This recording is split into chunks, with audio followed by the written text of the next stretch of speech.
खांसी या फिर पर्ट्यूसिस बॉर्डेटेला पर्ट्यूसिस नाम के बैक्टीरिया से होगा। और यहाँ पर स्नीजिंग कफिंग के थ्रू होता है। सबसे कॉमनली यदि एज ग्रुप की बात करें तो पर्ट्यूसिस 2 साल से कम एज ग्रुप के बच्चों को सबसे ज़्यादा होता है।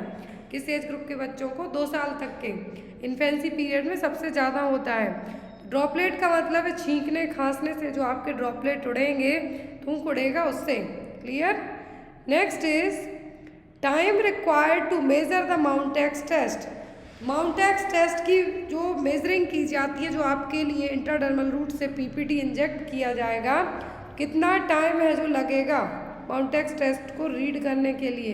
अब कितने टाइम के बाद प्रॉपर रीडिंग आएगी? ऑप्शन है 24 to 48 hours, 48 to 72 hours, 10 to 12 hours या फिर 2 to 4 आवर्स।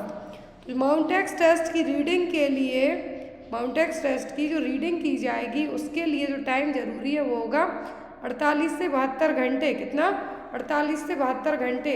जो ट्यूबरक्लिन टेस्ट है या फिर माउंटेक्स टेस्ट है, यहाँ पे देखिए 2 हाथ दिखेंगे। तो जब भी आप इंट्राडर्मल रूट से कोई भी टेस्ट किया जाता है, स्पेशली एलर्जन को लेके, स्पेशली टीबी का जो टेस्ट है, इंट्राडर्मल रूट से पीपीटी इंजेक्ट किया जाएगा। और यदि यहाँ पर पीपीटी इंजेक्ट किया, कोई भी इंड्यूरेशन नहीं है, रेडनेस नहीं आई है, मतलब क्या है? ट्यूबरक्लिन टेस्ट नेगेटिव आया। लेकिन यदि यही इंड्यूरेशन, रेडनेस, जितना जो एक सर्किल बना दिया जाता है 10 mm डायमीटर में, यदि 10 mm डायमीटर के अंदर ये सर्किल बन जाता है तो ये क्या है? यहाँ पर मतलब टीबी पॉजिटिव और माउंटेक्स टेस्ट पॉजिटिव है। तो यहाँ पर इंजेक्ट क्या किया जाता है? पीपीटी। फिर कौन से रूट से? इंट्राडर्मल। कितने टाइम के अंदर सही रीडिंग आएगी? 72 घंटे। फिर कितना इंड्यूरेशन बनेगा? तो बनेगा 10 mm का, 10 mm का। टीबी होगी किससे? माइकोबैक्टीरियम ट्यूबरक्लाई से, जो कि ग्राम नेगेटिव बैक्टीरियल। जील नेल्सन मेथड अपनाई जाती है।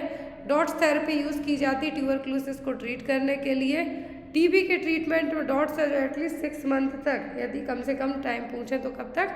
6 महीने तक है जो दी जाती हैं दवाई। तो जो प्राइमरी ट्यूबरकुलर ड्रग है वो एग्जाम में आती हैं। तो आपको टीबी से रिलेट करते हुए आपको 2-3 क्वेश्चन आएंगे ट्यूबरक्लोसिस से, या तो वो डॉट्स में से आ सकता है या फिर आपको टीबी के कॉजेटिव एजेंट से या फिर डिटेक्ट करने से। नेक्स्ट इज, और जो गोन्स फोकाई बनते हैं वो भी ट्यूबरक्लोसिस में ही बनेंगे। Next one is name of the oral polio vaccine. तो ओरल पोलियो वैक्सीन कौन सी है? बीसीजी, टीएवी, साल्क या फिर 7? तो जो ओरल पोलियो वैक्सीन है यहाँ पर वो कौन सी है? वो है 7। कौन सी? 7। और जो साल्क है वो क्या है? इंजेक्टेबल है। कौन सी? Injectable. BCG bacilli Calmette Guerin tuberculosis को प्रिवेंट करने के लिए at the time of birth दी जाती है। यदि जन्म से लेकर 1 महीने तक नहीं दे पाए तो सेम डोज रहेगा, लेकिन 1 महीने से 1 साल की एज ग्रुप तक दिया तो डोज डिफरेंट होगा, रूट सेम होगा, साइट सेम होगी। लेकिन 1 साल का यदि बच्चा ज़्यादा का हो जाए, 1 साल से ज़्यादा का, तो जब वहाँ पे जो बीसीजी वैक्सीन है वो नहीं दी जाएगी। Clear? Next one is the following are the standard tuberculosis drug except. तो सभी टीबी की ड्रग है किसी एक को छोड़कर। ऑप्शन में यहाँ पर क्लोरामाइसिन, स्ट्रेप्टोमाइसिन, आइसोनियाजिड या फिर पायराजिनामाइड। तो यहाँ पर क्या है जो कि टीबी की स्टैंडर्ड ड्रग नहीं, मतलब डॉट्स थेरेपी में नहीं आएगी? स्ट्रेप्टोमाइसिन आती है, आइसोनियाजिड आएगी, पायराजिनामाइड आएगी, रिफाम्पिसिन आएगी, लेकिन क्लोरोमाइसिन नहीं आएगी। क्लियर? अगला क्वेश्चन है combination of triple antigen. Exam में क्वेश्चन आता है ट्रिपल एंटीजन का कॉम्बिनेशन क्या है? डीपीटी, बीसीजी, टीएबी या फिर ईसीजी। तो यहाँ पर जो वैक्सीन है क्या है? ट्रिपल एंटीजन, मतलब 3 एंटीजन है। वो क्या है? Diphtheria, pertussis, tetanus. क्या है? Diphtheria, pertussis and tetanus. Next is the time interval between infection of suspected person and the appearance of sign and symptom of the disease it is called। तो यहाँ पर time interval है किसके बीच का कि person suspected है, लेकिन उसकी बॉडी ने जो कॉजेटिव एजेंट एंटर किया है, उसने अपने साइन सिम्टम दिखाने स्टार्ट किए हैं, वो क्या है? Quarantine, recovery period, incubation period या फिर आइसोलेशन पीरियड। तो जो टाइम पीरियड जिसमें आपकी बॉडी साइन सिम्टम दिखा दे वो टाइम पीरियड कहलाता है इंक्यूबेशन पीरियड। हर एक डिसीज़ का इंक्यूबेशन पीरियड अलग अलग होता है। जैसे कोविड का था 2 वीक और 14 दिन। क्वारंटाइन पीरियड का मतलब होता है कि आपको इन्फेक्शन नहीं है, लेकिन आप किसी ससेप्टेबल पर्सन या फिर इन्फेक्शन वाले पर्सन से मिलके आए हैं, हेल्दी हैं, लेकिन तब भी आप अपने आप को दूसरों से अलग रखें तो वो कहलाएगा क्वारंटाइन पीरियड। आइसोलेट का मतलब होगा कि आपको अलग रखना। क्वारंटाइन और आइसोलेशन में ही डिफरेंस। आइसोलेशन में आप बीमार होने के बाद आइसोलेट होंगे, लेकिन क्वारंटीन में आप हेल्दी हैं, लेकिन आप किसी इन्फेक्टेड पर्सन से मिलके आए हैं तो आप क्या रहेंगे, थोड़ा अलग रहेंगे। Next is route of transmission of hepatitis B. तो हेपेटाइटिस बी का ट्रांसमिशन रूट क्या है? ऑप्शन में है ओरल, पेरेंट्रल, फीको ओरल या फिर कंटामिनेटेड वाटर। तो जो हेपेटाइटिस बी है, क्या है? हेपेटाइटिस बी है, इसका ट्रांसमिशन मोड होगा पेरेंट्रल रूट। पेरेंट्रल का मतलब है यहाँ पर ना तो फीकोरल होगा ना कंटामिनेटेड वाटर से होगा। जो हेपेटाइटिस ए और ई है वो होगा फीकोरल रूट से। लेकिन जो हेपेटाइटिस बी है पेरेंट्रल का मतलब है कि निडल प्रिक इंजरी से आपको हो सकता है। माँ से बच्चे में वो वर्टिकल ट्रांसमिशन के थ्रू ट्रांसमिट हो सकता है। इन्फेक्टेड पर्सन का ब्लड ट्रांसफ्यूज करने से हो सकता है। तो जो route of transmission hepatitis B का वो क्या हो जाएगा? पेरेंट्रल। हेपेटाइटिस सी है तो मेनली वो ट्रांसफ्यूजनल रूट से ही होगा। मतलब यदि किसी का इन्फेक्टेड पर्सन का ब्लड आपको लगा दिया तो आपको हेपेटाइटिस सी हो जाएगा। तो इसीलिए हेपेटाइटिस सी को क्या कहा जाता है? ट्रांसफ्यूजनल हेपेटाइटिस, और हेपेटाइटिस बी को serum. Clear? Next one is mode of transmission of typhoid fever. तो टाइफॉइड फीवर का मोड ऑफ ट्रांसमिशन क्या है? इंट्रावीनस, ओरोफेशियल, रेस्पिरेटरी या फिर ड्रॉपलेट। तो टाइफॉइड का जो ट्रांसमिशन रूट है वो क्या है? टाइफॉइड फीवर होता है साल्मोनेला टाइफी नाम के बैक्टीरिया से। किससे? साल्मोनेला टाइफी नाम के बैक्टीरिया से। अब यहाँ पर साल्मोनेला टाइफी आपके अंदर कैसे जाएगा? तो ये जाता है जनरली कंटामिनेटेड फूड और जो पानी पीने से। तो यहाँ पर वो कौन सा रूट होगा? वो होगा ओरोफेशियल रूट। कौन सा? Orofacial route. Next is causative organism of diphtheria. Diphtheria का कॉजेटिव एजेंट क्या है? माइकोबैक्टीरिया, स्ट्रेप्टोकोकस, कॉर्नीबैक्टीरियम डिप्थीरिया या फिर स्टेफाइलोकोकस।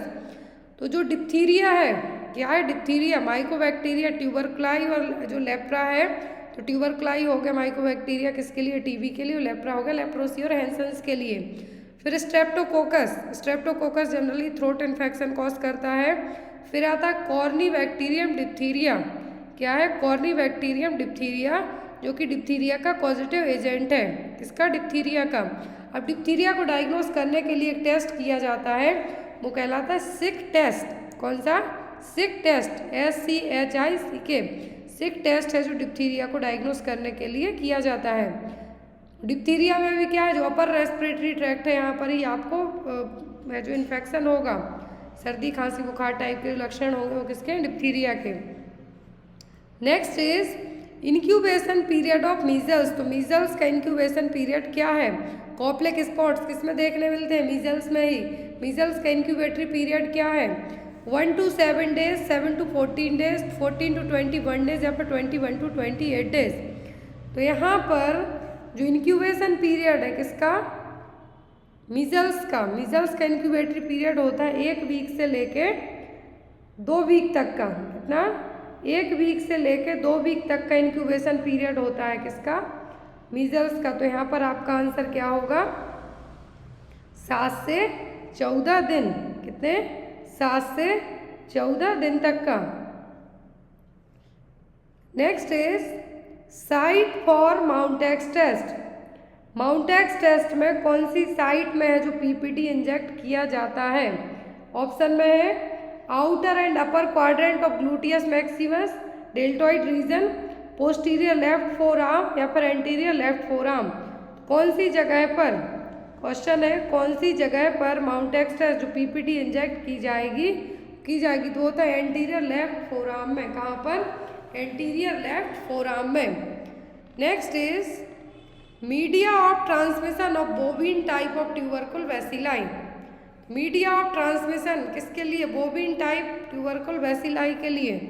मिल्क है, वाटर है, एयर है कि फूड है? मतलब बोबिन डायरेक्ट तो आपके अंदर नहीं जाए, किसके साथ मिलके बोबिन जो ट्यूबरकुल वैसिलाई अंदर जाएगा, वो जाएगा मिल्क के साथ, जो अनपास्चराइज्ड मिल्क होगा, अनपास्चराइज्ड मिल्क होगा उसके थ्रू। तो यहाँ पर आपका आंसर क्या होगा, दूध। Next one is the painful micturition is, painful micturition क्या है, enuresis, dysuria, retention of urine या फिर डायरिया। डायरिया का मतलब है लूज मोशन, रिटेंशन का मतलब है कि आपको यूरिन लगी है बट बाहर नहीं निकल रही है, ब्लैडर फुल हो गया है। डिस्यूरिया का मतलब होगा पेनफुल मिक्चुरेशन। एन्यूरेसिस का मतलब होगा वेट वेटिंग और रात में सूसू करना, बिस्तर में सूसू करना, तो क्या है एन्यूरेसिस और वेट वेटिंग। तो यहाँ पर पेनफुल मिक्चुरेशन, जहाँ पर भी डिस वर्ड जुड़ जाए मतलब कुछ ना कुछ एबनॉर्मल है, तो यहाँ पर डिस यूरिया मतलब क्या है, painful micturition. Next one is amount of solution used for evacuant enema in adult. तो एडल्ट पर्सन में इवाक्वेशन एनीमा के लिए कितना सॉल्यूशन दिया जाएगा। इवाक्वेंट एनीमा यूज कब किया जाएगा, जब पर्सन को कॉन्स्टिपेशन हो रहा हो और उस फीकल मटेरियल को बाहर निकालना है। तो इवाक्वेंट एनीमा में कितना सॉल्यूशन दिया जाएगा एक एडल्ट को, 100 to 250 ml, 250 to 350 ml, 500 to 1000 ml या फिर 1000 to 1500 ml। तो सॉल्यूशन यूज़ किया जाएगा इवाक्वेंट एनीमा में, वो होगा 500 से 1000 ml तक। कितना, 500 से 1000 ml तक। Next one is the drug used to relieve pen.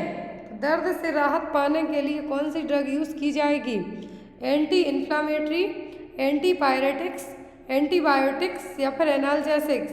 तो जो दर्द से छुटकारा पाने के लिए जो दवाई यूज़ की जाएगी वो कहलाती है एनाल्जेसिक्स और एनाल्जेसिया। एंटीबायोटिक इन्फेक्शन के लिए, एंटीपायरेटिक्स फीवर के लिए है, एंटी एमेटिक्स होगी किसके लिए, वॉमिटिंग के लिए। Next is hormone secreted by the testis. तो जो मेल में गोनेट्स टेस्टिस है तो ये कौन से हार्मोन रिलीज करेंगे, एस्ट्रोजन, पिटोसिन, एंड्रोजन या फिर प्रोजेस्ट्रॉन। तो प्रोजेस्ट्रॉन हो गया, पिटोसिन ऑक्सीटोसिन के लिए है। तो यहाँ पर एस्ट्रोजन फीमेल में सीक्रेट होते हैं, थोड़ा बहुत होते हैं सीक्रेट। नेक्स्ट आता है एंड्रोजन मतलब टेस्टोस्टेरोन, जो कि टेस्टिस में के जो एरिया में लीडिंग सेल्स हैं वो इसको रिलीज करेंगी। क्या है, एंड्रोजन। इसको हम क्या कह सकते हैं, testosterone released by the leading cells. Next is 1 teaspoon contains how many ml। तो 1 टीस्पून में कितने ml होगा, 2 ml, 5 ml, 10 ml या फिर 15 ml। तो 1 टीस्पून में कितना ml रहेगा, 5 ml। कितना, 5 ml। Next one is 1 ml contains how many drops. तो 1 ml में कितनी ड्रॉप्स होंगी, 5 ड्रॉप्स, 10 ड्रॉप्स, 15 ड्रॉप्स या फिर 20 ड्रॉप्स। 1 ml में 15 ड्रॉप्स रहेंगी, कितनी, 15 drops. Average weight of a newborn baby. तो एक न्यूबॉर्न बेबी का वजन कितना होगा, 2 kg, 4 kg, 3 kg या फिर 5 kg। न्यूबॉर्न बेबी का, इंडियन बेबी का हम बात करें तो 2.5 to 3.5 kg तक कंसीडर किया जाता है। 2.5 to 3.5 kg मतलब बच्चा क्या है, नॉर्मल वेट में है। और यहाँ पर जो ऑप्शन में सही होगा वो क्या होगा, 3 kg। बिलो 2.5 kg कहलाता है लो बर्थ वेट बेबी, और जिनका वजन 4 किलो से ज़्यादा होता है वो क्या कहलाते हैं, large size baby. Next is how much salt must be added to 1 litre of water to make a solution of normal saline. तो NS बनाने के लिए आप 1 लीटर पानी में कितना सॉल्ट है जो ऐड करेंगे। ऑप्शन में 2 ग्राम, 5 ग्राम, 6 ग्राम या फिर 9 ग्राम्स। तो कितना सॉल्ट आप ऐड करेंगे, तो यहाँ पर आप 9 ग्राम सॉल्ट है जो ऐड करेंगे, कितना, 9 gram. Next one is number of vertebra in the sacrum. तो सैक्रम एरिया में कितनी वर्टिब्रा होंगी, 5, 3, 4, 1। तो कितनी वर्टिब्रा होंगी, तो जो सैक्रम एरिया है यहाँ पर कितनी होंगी, 5। कितनी, 5। सैक्रम में सैक्रम 1 से सैक्रम 5 तक, और लास्ट में जो कोकिक्स जिसको हम क्या कहते हैं, टेलबोन। क्या है, टेलबोन और कोकिक्स। सर्वाइकल में होती है 7, थोरेसिक में 12, लंबर में 5 और सैक्रल स्पाइन में 5। तो यहाँ पर जो सैक्रम एरिया में कितनी होंगी, 5। लास्ट में आता है आफ्टर द सैक्रम कोकिक्स जिसको कहा जाता है tailbone. Next is number of chromosome in a cells, तो एक सेल में कितने क्रोमोसोम होंगे? 23, 44, 46 या फिर 40। तो एक सेल में यदि क्रोमोसोम की बात करें हम तो कितने होंगे? टोटल होंगे 46। यहाँ पर नंबर पूछे हैं तो 46, पेयर पूछे तो 23। XX होते हैं फीमेल में जो जेनेटिक क्रोमोसोम होंगे और XY होंगे मेल में। Next is the atrial septal defect occurs due to the persistence of, जो आर्ट्रियल सेप्टल डिफेक्ट होते हैं कौन सी चीज़ जब क्लोज नहीं होगी तब होंगे? Foramen ovale, ductus arteriosus, ductus venosus या फिर मिट्रल वॉल्व। तो जो ASD है क्या है? आर्ट्रियल सेप्टल डिफेक्ट है, किसके क्लोज ना होने से होंगे? फोरामेन ओवल यदि बंद नहीं हो पाए फिजियोलॉजिकल और एनाटॉमिकल तरीके से तब एक कंडीशन कहलाएगी आर्ट्रियल सेप्टल डिफेक्ट। होगी किसके कारण? फोरामेन ओवल के क्लोज ना होने के कारण। Next one is the which is a water soluble vitamin, तो यहाँ पर पानी में घुलनशील विटामिन कौन सा है? विटामिन A, K, B या फिर D। तो जो वाटर सॉल्यूबल विटामिन है वो है विटामिन B। कौन सा? Vitamin B। Next is quickening means, तो क्विकनिंग का मतलब क्या है? Hearing of the fetal heart sound, sudden cessation of menstruation, the movement of the fetus in the uterus felt by the mother या फिर nausea and vomiting in the morning. तो quickening का मतलब होगा फर्स्ट फीटल मूवमेंट जो एक माँ को अपने बच्चे के फील होते हैं। कहाँ पर? यूट्रस में ही जब बेबी रहे तो माँ को जो पहले मूवमेंट फील होंगे बच्चे के वो कहलाते हैं क्विकनिंग। जो यहाँ पर यदि किस जेस्टेशनल पीरियड में होते हैं तो 20 वीक की प्रेगनेंसी में, 20 हफ्ते की प्रेगनेंसी में। Next is cholera is caused by a kind of bacterium called, तो कॉलेरा का कॉजेटिव एजेंट क्या है? कोलेरा एक तो जो कंटामिनेटेड वाटर है उससे होगा। अब यहाँ पे पूछा है कि जो कोलेरा का बैक्टीरिया है आपके अंदर, सॉरी जो बैक्टीरिया है वो कौन सा है? ट्यूबरकुल बैसिलाई, विब्रियो कोलेरा, प्रोटोजोआ या फिर Entamoeba histolytica. Entamoeba histolytica responsible होगा अमीबियासिस के लिए। फिर यहाँ पर आता है विब्रियो कोलेरा, क्या है? विब्रियो कोलेरा जो कि कोलेरा को कॉज करेगा। ड्रग ऑफ चॉइस होती प्रोफाइलैक्सिस के तौर पर tetracycline and doxycycline. Cholera transmit कैसे हो? कंटेमिनेटेड फूड एंड वाटर से। Next is drinking of alcohol will severely affects the, यदि आपने शराब पी तो किस पार्ट को अफेक्ट करे? किस ऑर्गन को अफेक्ट करे? किडनी, ब्रेन, स्टमक या फिर लिवर? तो आपने पढ़ा होगा लिवर सिरोसिस। लिवर सिरोसिस का सबसे कॉमन कॉज होता है अल्कोहल, क्या है? शराब पीना। क्योंकि जो अल्कोहल है या फिर जो भी आप मेडिकेशन लेते हैं वो उनका मेटाबोलाइजेशन कहाँ से होता है? लिवर से। लिवर से होते हुए जाएंगे। तो एक आप यदि हेल्दी पर्सन का लिवर और एक अल्कोहल वाले का लिवर देखेंगे तो आपको अंतर समझ में आएगा। तो यहाँ पर जो ड्रिंकिंग ऑफ अल्कोहल है किस पार्ट को अफेक्ट करेगा? लिवर को सबसे ज़्यादा अफेक्ट करेगा। Clear? Next is the disease in which the patient blood does not clot easily is, तो कौन सी डिसीज है जिसमें पर्सन का ब्लड है जो इजीली क्लॉट नहीं हो, कुछ भी चोट लग जाती है तो क्लॉट बनने में देरी लगेगी? ऑप्शन है sickle cell anaemia, haemophilia, rabies या फिर डायबिटीज़। तो वो कंडीशन है हीमोफीलिया, क्योंकि इसमें जो क्लॉटिंग फैक्टर 8 और 9 है इनकी डेफिशिएंसी होगी। किसकी? क्लॉटिंग फैक्टर की जो क्या होगी? डेफिशिएंसी होगी। तो यहाँ पर जो हीमोफीलिया और जो रेबीज़ है तो डॉग बाइट के कारण होगा। डायबिटीज़ दो तरीके का होगा, मेलाइटिस और इंसिपिडस। हीमोफीलिया यहाँ पर क्या होगा? जिसमें पर्सन को जो 8वें और 9वें नंबर के क्लॉटिंग फैक्टर है उनकी कमी होगी। क्या होगी? उनकी कमी होगी जिसके कारण होगा। Next is discolouration of teeth is caused by which kind of antibiotic, तो कौन सी एंटीबायोटिक खाने के बाद आपके दांतों का कलर बदल जाएगा? स्ट्रेप्टोमाइसिन, नियोमाइसिन, टेट्रासाइक्लिन या फिर पेनिसिलिन। एक पूछा जाता है कौन सी मेडिसिन लेने के बाद यूरिन का कलर चेंज होता है तो वो है रिफाम्पिसिन। फिर यहाँ पे पूछते हैं कि बच्चे में जो ग्रे बेबी सिंड्रोम होता है वो किसके कारण होता है? होता है क्लोराम्फेनिकोल के कारण।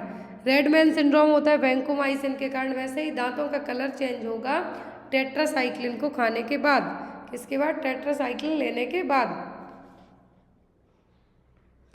Next is what is caused by the fungus, तो इनमें से फंगल इन्फेक्शन कौन सा है? ऑप्शन में है यहाँ पे मलेरिया, एथलीट फूट, फाइलेरियासिस या फिर टाइफाइड फीवर। तो टाइफस फीवर क्या है? टाइफस फीवर बैक्टीरिया से होगा। टाइफाइड अलग है और टाइफस अलग है। वो एथलीट फूट क्या है? एथलीट फूट। फाइलेरियासिस और जो टाइफस फीवर है, टाइफस फीवर तो एक तरीके के हमें कह सकते हैं रिक्टीसिया एंथ्रोपोड जो क्या है बैक्टीरिया है रिक्टीसिया, इसके कारण हो गए। इसके कारण रिक्टीसिया के कारण, जो कि लाइस और जो फ्लीज है उनके काटने के कारण जो बैक्टीरिया आपकी बॉडी में एंट्री करेगा। लेकिन फंगल इन्फेक्शन यहाँ पर क्या है? Athlete foot. Next is the filariasis is transmitted by. Filariasis का ट्रांसमिशन क्या है? एनाफ्लीज फीमेल मॉस्क्यूटो, ये मलेरिया के लिए है। Anopheles male mosquito, culex female या फिर क्यूलेक्स मेल। तो फाइलेरियासिस का पॉजिटिव एजेंट है क्यूलेक्स फीमेल मॉस्क्यूटो। हर एक जगह मच्छर की जो फीमेल प्रजाति है वही इन्फेक्शन कॉज करती है। तो यहाँ पर फीमेल मॉस्क्यूटो फाइलेरियासिस के लिए रिस्पॉन्सिबल है। फीमेल क्यूलेक्स मॉस्क्यूटो क्या है? Female culex mosquito. Next one is the blood group contain no antibodies. तो कौन से ब्लड ग्रुप को कोई भी एंटीबॉडीज नहीं होंगी? नेक्स्ट तो यहाँ पर ऑप्शन में ए, बी, ओ या फिर ए, बी। अब यहाँ पे जब एंटीबॉडीज हैं ही नहीं ब्लड ग्रुप में, तो यहाँ पर जो एंटीबॉडी नहीं है वो क्या है? A B. कौन सा? A B. अब यहाँ पर ए बी वाले को यूनिवर्सल रेसिपिएंट कहा जाता है, क्योंकि एंटीबॉडी है नहीं तो किसी का भी रिसीव कर लेगा।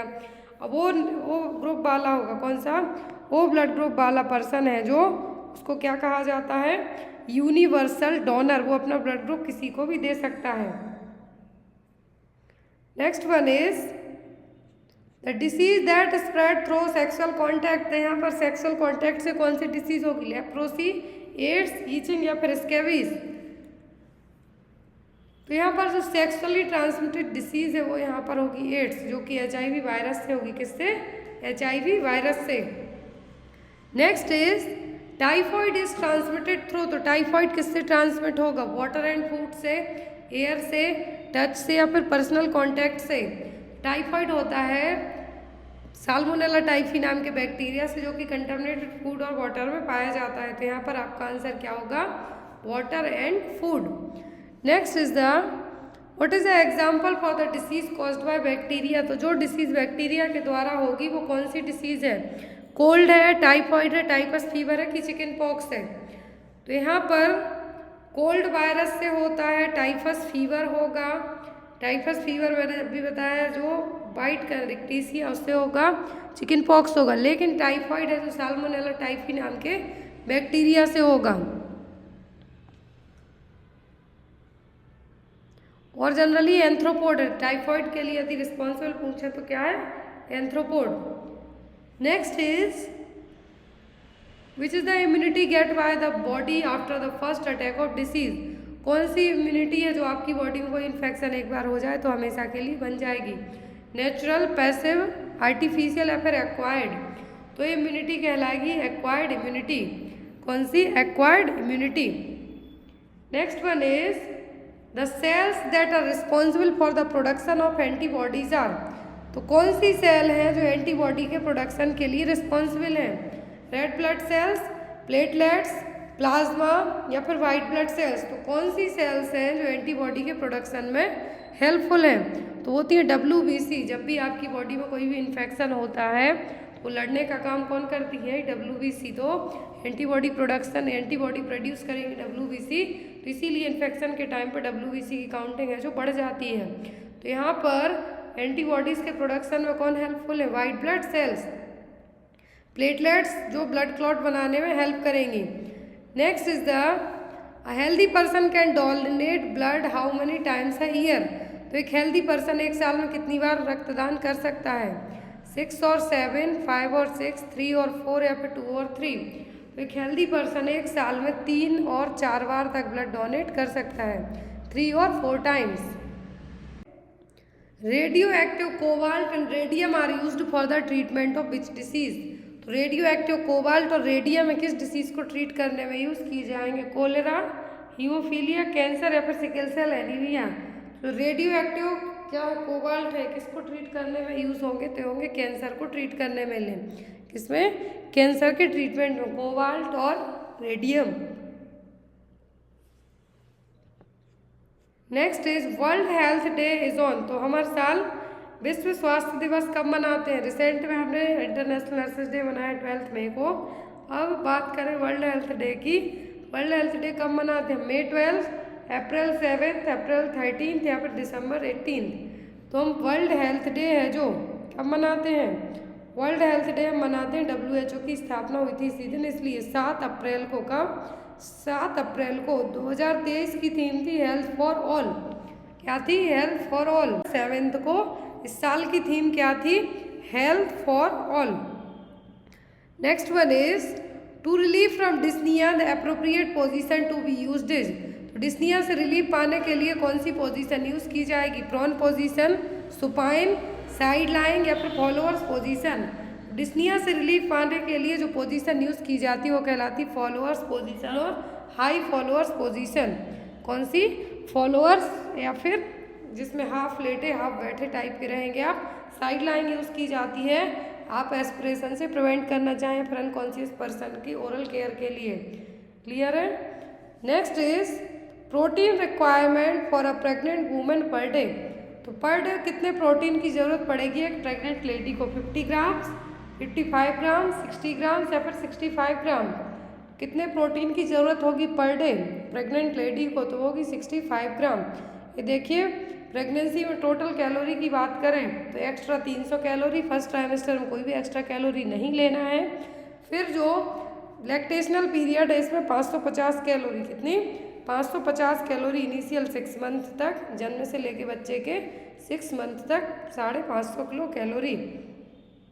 Next one is the fundus is at the level of umbilicus during which week of pregnancy, तो फंडस है जो किस वीक की प्रेगनेंसी में, the fundus is at the level of umbilicus during which week of pregnancy, जो fundal height है मतलब जो यूट्रस है, यूट्रस को जब आप बाहर से यूट्रस तो देख नहीं सकते तो जो हाइट दिखेगी वो कहलाती है फंडल हाइट है। तो फंडल हाइट यहाँ पे पूछी गई है eight the level of umbilicus, मतलब नाभि तक है जो फंडल हाइट, किस वीक की प्रेगनेंसी में पहुँच जाएगी। ऑप्शन में 16 वीक, 20 वीक्स, 24 वीक्स या फिर 28 वीक्स, तो किस वीक की प्रेगनेंसी में है जो फंडल हाइट है अम्बलाइकस तक पहुँचेगी। तो जो फंडल हाइट है आपको अम्बलाइकस की जगह एक्सीफेस्टर्नम तक पूछ सकते हैं, बिलो द सिम्फाइसिस प्यूबिस पूछ सकते हैं, या फिर आपके लिए एग्जाम में अम्बलाइकस के अलावा आपको एक्सीफॉइड प्रोसेस पूछेंगे, प्यूबिक सिम्फाइसिस पूछ सकते हैं। तो यहाँ पर जैसे कहा है कि जो फंडल हाइट है अम्बलाइकस तक मतलब नाभि तक किस वीक की प्रेगनेंसी में पहुँचेगी, 24th वीक की प्रेगनेंसी में, मतलब 24 हफ्ते की प्रेगनेंसी में। तो यहाँ पर आपका आंसर क्या होगा, 24th वीक। अब यहाँ पे यदि बात करते हैं प्यूबिक सिम्फाइसिस तक, तो प्यूबिक सिम्फाइसिस तक पहुँचती है 12 वीक्स में, कब, 12 वीक्स में। बिलो प्यूबिक सिम्फाइसिस पूछे 12, अपर प्यूबिक सिम्फाइसिस पूछे तो 16 वीक। फिर यहाँ पर आता है एक्सीफॉइड प्रोसेस तक पहुँचेगी जो फंडल हाइट है वो कब, 36 वीक की प्रेगनेंसी में। आफ्टर द 36 वीक के बाद क्या होगा, लाइटनिंग होना स्टार्ट होती है। तो फंडल हाइट 36 वीक की प्रेगनेंसी में क्या होगी, नीचे की तरफ जब बेबी सिम्फाइसिस प्यूबिस में प्यूबिक बोन में एंगेज होने के लिए आएगा तो यहाँ पर उस प्रोसेस को कहेंगे हम लाइटनिंग। तो यहाँ पर जो आपको जेस्टेशनल वीक मतलब वीक बाई वीक प्रेगनेंसी में जो फंडल हाइट है पूछी जा सकती है, जरूरी नहीं अम्बलाइकस तक पूछे, एक्सीफॉइड तक पूछ सकते हैं, बिलो सिम्फाइसिस प्यूबिस या फिर अबव सिम्फाइसिस प्यूबिस एग्जाम में आपको आ सकता है। Next one is total weight gain during the pregnancy, तो प्रेगनेंसी में टोटल वेट गेन है जो कितना होगा। ऑप्शन में है यहाँ पर 7 to 8 kg, 10 to 11 kg, 13 to 14 kg या फिर 15 to 16 kg। तो प्रेगनेंसी में जो वेट गेन होगा क्या होगा, वेट गेन होगा वो कितना होगा। एक एवरेज प्रेगनेंसी में हम बात करें तो कितना वेट गेन होता है, 10 से 11 किलोग्राम में कितना होता है, नॉर्मल वेट होता है प्रेगनेंसी में, कितना नॉर्मल वेट है जो कंसीडर किया जाएगा। फिर यहाँ पर यदि बात करें कि जो नॉर्मल एक टर्म प्रेगनेंसी में बच्चे का वजन कितना होता है, तो इसको किस तरीके से कैलकुलेट किया जाता है। तो सबसे पहले यदि हम कैलकुलेशन की बात करते हैं, इस प्रेगनेंसी में यदि 10 से 11 किलोग्राम वेट बढ़ा है, मतलब एक हेल्दी प्रेगनेंसी है, तो किस तरीके से बढ़ता है। पहली चीज़, सबसे ज़्यादा यदि आफ्टर डिलीवरी के बाद ही 4 to 5 kg तक वेट है जो कम हो जाता है। क्यों? क्योंकि बेबी बाहर आएगा, 500 ग्राम का फीटस बाहर आएगा। मान लीजिए 2500 ग्राम का बच्चा हुआ है 2.5 kg का, तो जब बच्चा 2.5 kg का होता है तो जो प्लेसेंटा है वो भी 500 ग्राम का रहेगा। हमेशा जो बेबी है, जो अब कम जो फीटस है, जो फीटस और यदि प्लेसेंटा के वेट में कंपैरिजन किया जाता है, कितना कंसीडर किया जाता है, 1/6 ऑफ द बेबी वेट। कितना? 1/6 ऑफ द बेबी वेट, 1/6 मतलब बच्चे का 6वें गुना। तो यहाँ पर यदि 2500 ग्राम बेबी का वजन है तो 500 ग्राम टर्म प्लेसेंटा का वजन होगा। ब्रेस्ट की साइज बढ़ती है प्रेगनेंसी में, ब्रेस्ट रेडी होते हैं ताकि जो बेबी पैदा हो उसको ब्रेस्ट फीड कराया जा सके। एक्स्ट्रा फ्लूइड रहेगा, एमनियोटिक फ्लूइड रहता है, उसका वेट बढ़ेगा 1 से 1.5 किलोग्राम तक। ब्लड वॉल्यूम बढ़ेगा आपका। यूट्रस, नॉन प्रेग्नेंट स्टेट में यूट्रस का जो वेट होता है वो होता है 60 ग्राम, ओनली 60 ग्राम, लेकिन प्रेगनेंसी में 1000 ग्राम से मतलब 1 kg से भी ज़्यादा हो जाता है, क्योंकि ये बेबी को क्या करेगा, बेबी का जो पूरा भरण पोषण है वो सब यूट्रस में ही होता है, तो इसलिए यूट्रस की साइज भी बढ़ती जाती है। फिर जब यूट्रस आफ्टर द डिलीवरी के बाद, प्लेसेंटा एक्सपल्सन के बाद वापस नॉर्मल कंडीशन में लौटती है, तब यूट्रस है जो वापस से अपनी नॉर्मल शेप में आ जाएगी, जो कि एक टाइम दिया जाता है 6 वीक का परपीरियम पीरियड होगा। एनर्जी स्टोर्ड एज फैट, तो प्रेगनेंसी में आपके अंदर जो वेट गेन होता है वो फैट बढ़ने के कारण भी होगा। तो यहाँ पर यदि हम बात करें कि टर्म प्रेगनेंसी में वेट कहाँ कैसे कैसे गेन होगा, तो आफ्टर डिलीवरी तुरंत 4 से 5 kg वेट कम हो जाता है, प्लेसेंटा का, बच्चे का, एमनियोटिक फ्लूइड का, कुछ ब्लड लॉस होगा, ब्लीडिंग होगी उसके कारण। Next one is the birth weight of the baby doubles at the age of, तो बच्चे का वजन है जो डबल के एज में हो जाएगा 3 महीने में, 6 महीने में, 9 महीने में कि 12 महीने में। तो बच्चे का जो वजन है, बच्चे का जो वजन है वो किस एज में डबल होगा, तो ये हो जाता है 6 मंथ में। कब? 5 से 6 महीने की एज में। कब हो जाएगा? 5 से 6 महीने की एज में। 5 to 6 मंथ एज में क्या होगा, यहाँ पे बच्चे का वजन डबल हो जाएगा। यदि बच्चे का वजन 3 गुना होने की बात करें हम, कितना? 3 गुना होने की बात करते हैं हम, तो वो होगा कब? 1 साल की एज में। कब होगा 3 गुना? ट्रिपल 1 साल की एज में। तो यहाँ पर डबल 6 महीने में, ट्रिपल 1 साल में और क्वाड्रिपल 2 साल में। बच्चे की eight the time of birth height कितनी होती है? 50 सेंटीमीटर तक। कितना? 45 to 50 सेंटीमीटर तक। अम्बलाइकस कॉर्ड की लेंथ पूछी जा सकती है आपको, कॉर्ड कटिंग पूछा जा सकता है, कॉर्ड क्लैंपिंग पूछा जा सकता है। तो ये बेसिक क्वेश्चन है जो पीडियाट्रिक के हम जो सेपरेट 50 MCQs क्लास होगी उसमें देखेंगे। नेक्स्ट क्वेश्चन है आपका, इन्फेंसी पीरियड इज फ्रॉम, तो इन्फेंसी पीरियड कब तक का पीरियड होता है? Birth to 1 year, 1 month to 1 year, 1 year to 3 year, या फिर 3 ईयर टू 5 ईयर। तो इन्फेंसी पीरियड होगा 1 महीने से लेके 1 साल तक की एज ग्रुप का। कितना? 1 साल, 1 महीने से लेके 1 साल तक। तो जन्म से 1 महीने तक का पीरियड होता है, कहलाता है न्यूनेटल पीरियड। कौन सा? Neonatal period. 1 year to 3 year तक का पीरियड कहलाता है टोडलर। कौन सा? Toddler period. फिर आता है 3 to 5 और 3 to 6 ईयर, ये कहलाता है प्री स्कूल एज ग्रुप। कौन सा? प्री स्कूलर या फिर pre school age group kids.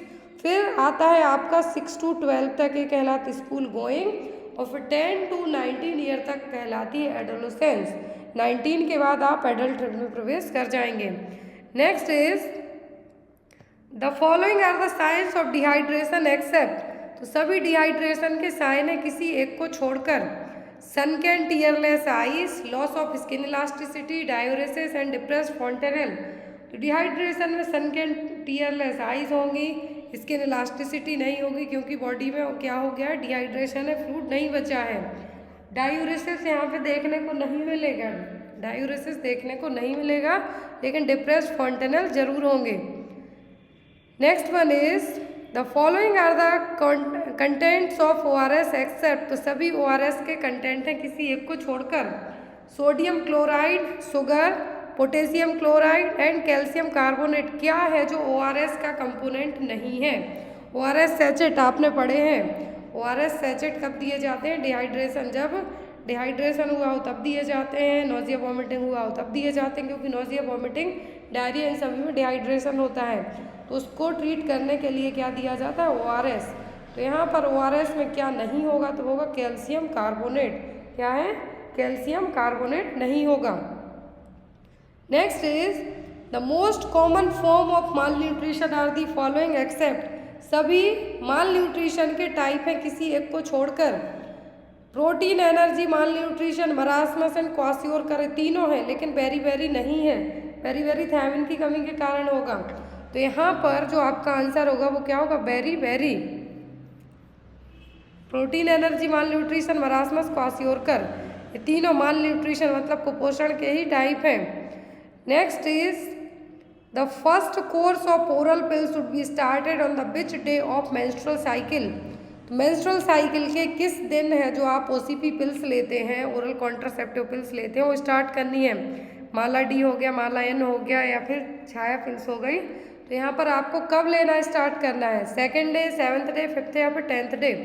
तो जो ओरल कॉन्ट्रासेप्टिव पिल्स हैं आपको मेंस्ट्रुअल साइकिल के 5वें दिन, कब? 5वें दिन से स्टार्ट करनी, 5th डे से।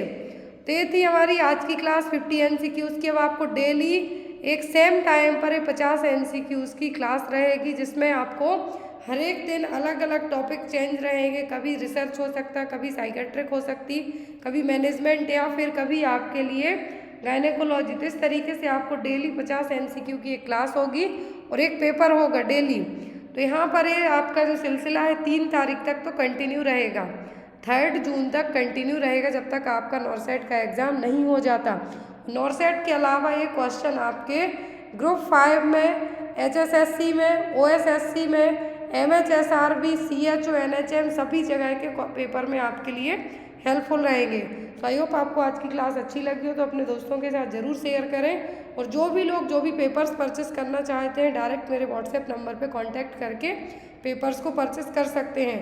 मेरी आप सभी से एक हम्बल रिक्वेस्ट है, इन केस जब भी आपने मुझे मैसेज किया और मैं आपका तुरंत रिप्लाई नहीं कर पाती हूँ, कुछ देर 5 मिनट, 10 मिनट या 1 घंटे बाद रिप्लाई करती हूँ, यदि मैसेज सीन ही नहीं किया है, तो उस केस में आप लोग, बहुत सारे लोग इवन ऐसे मेरे पास, मैं स्क्रीनशॉट यहाँ पे शेयर नहीं करना चाहूँगी, क्योंकि जिन्होंने भी मैसेज किए हैं उनके लिए भी ठीक नहीं होगा।